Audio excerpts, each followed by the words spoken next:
বাক্সাৰ হালবাড়িৰ আওহাটাত ভয়ঙ্কৰ পথ দুৰ্ঘটনা নিয়ন্ত্ৰণ হেৰুৱাই দ খাৱৈত বাগৰি পৰিল এখন তীব্ৰবেগী শিলবালি কঢ়িওৱা ট্ৰেক্টৰ দুৰ্ঘটনাৰ ফলত গুৰুতৰভাৱে আহত ট্ৰেক্টৰ চালকজন হালবাড়িৰ চৌহাটা গাঁৱৰ প্ৰণৱ বসুমতাৰী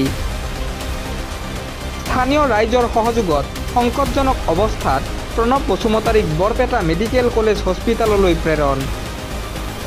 পৰৱৰ্তী সময়ত বৰপেটা মেডিকেল কলেজ হস্পিটালত ট্ৰেক্টৰ চালক প্ৰণৱ বসুমতাৰীৰ মৃত্যু হোৱা বুলি জানিব পৰা গৈছে ঘটনাস্থলীত হালবাড়ি আৰু আনন্দবজাৰ আৰক্ষী উপস্থিত হৈ আৰম্ভ কৰে ঘটনাৰ তদন্ত news desk report Baksa live 24